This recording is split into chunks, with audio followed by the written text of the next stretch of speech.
Back with a new reel and my today's reel is about if we will check it out Indian history। यदि आप भारत की history उठा के देखेंगे तो हमें अपने लोगों से जितना धोखा मिला है उतना हमें बाहर के लोगों से नहीं मिला है। क्योंकि आप देख लीजिए कि हमारे कंट्री में इतने गद्दार लोग रहे हैं जिन्होंने जिस थाली में खाया है उसी में छेद करा है। आप देख सकते हैं कि किस तरह से हमारे कंट्री में फॉरेन इन्वेजन हुए हैं। उनके पीछे सबसे बड़ा रीजन यही था कि यहाँ के कुछ चाटुकार कुछ पैसों के चक्कर में बिक जाते थे और उसके चलते वो अपनी यहाँ की इंफॉर्मेशन को किस तरह से लीक करते थे। उसी के चलते इंडिया ने कितना सफर करा है वो हम सभी जानते हैं। आज के टाइम में भी सिचुएशन में कुछ ज्यादा डिफरेंस नहीं आया है। आज के टाइम में भी हमारे कंट्री में ऐसे बहुत से लोग भरे पड़े हैं जो हमारी कंट्री में अपने पर्सनल बेनिफिट के लिए कंट्री की इमेज के साथ कुछ भी करने को तैयार है। Recently if I talk about United nation general assembly में जो मीटिंग हुई है वहां पर जो टर्की के प्रेसिडेंट ने इंडिया का जो यूनाइटेड नेशन सिक्योरिटी काउंसिल में परमानेंट मेंबर नहीं बने उसके लिए जो पॉइंट रखे हैं वो पॉइंट यदि आप सुनेंगे तो आपके होश उड़ जाएंगे। उन्होंने पहला पॉइंट रखा है कि अल्पसंख्यकों जो यहाँ पर माइनॉरिटी है उनको नेग्लेक्ट करा जा रहा है, उनके जो इंटरेस्ट है उनको साइडलाइन करा जा रहा है।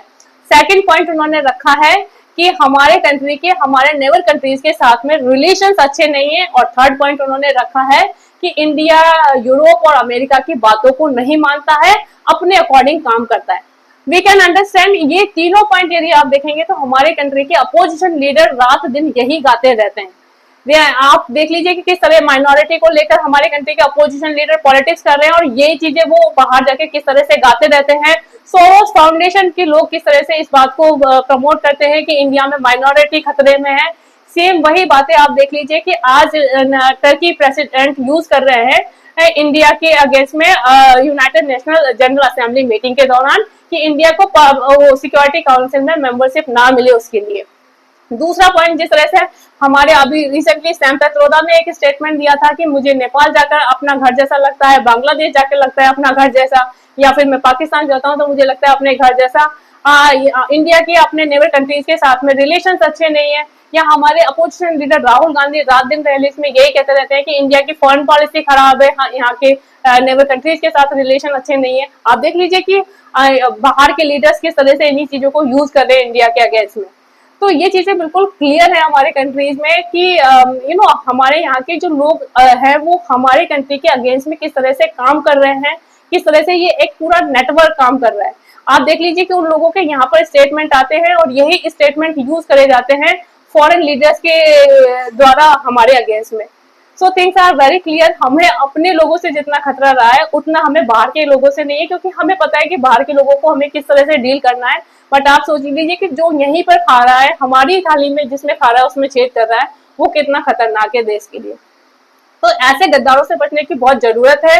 ऐसे लोगों को उनको बिफिटेड रिप्लाई दिया जाना चाहिए, क्योंकि ये लोग हमारे कंट्री को किस तरह से बर्बाद कर देंगे, that's very important to understand. और आप देख लीजिए कि हमारी कंट्री के अपोजिशन लीडर किस तरह से डीप स्टेट के साथ मिलकर कंट्री की इमेज को लेट डाउन कर रहे हैं, किस तरह से वो बाहर के ऐसे लोगों से मिलकर जुलते हैं जो कि हमारी कंट्री की नेशनल सिक्योरिटी के लिए खतरा है। फिर भी आप देख लीजिए कि किस तरह से ये ओपनली घूम रहे हैं, उल्टे सीधे स्टेटमेंट दे रहे हैं, कुछ भी कह रहे हैं। So it's very important to realise for the government को भी ऐसे लीडर्स के अगेंस्ट स्ट्रिक्ट एक्शन लेने चाहिए। जो भी इस तरह की नेगेटिविटी क्रिएट कर रहा है या कंट्री की इमेज को लेट डाउन कर रहा है, उनके अगेंस्ट में स्ट्रिक्ट एक्शन होना चाहिए। ये नहीं कि हम बार बार उनको लीडर ऑफ अपोजिशन करके बार बार छोड़ते रहें और उनको जो भी वो बोल रहे हैं उनको बोलने दिया जाए। आप सोचिए कि इसके इम्पैक्ट कितने नेगेटिव हो रहे हैं।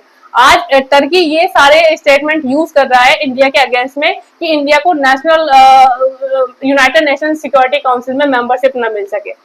सो we can understand the mindset of these people. ये हमारे कंट्री में इनका मेन मोटो ही ये है, ऐसे गद्दार लोगों का जो यहाँ पर खा के अपनी पॉकेट भरना चाहते हैं, अपने बैंक बैलेंस भरना चाहते हैं और अपने पर्सनल बेनिफिट को फुलफिल करना चाहते हैं।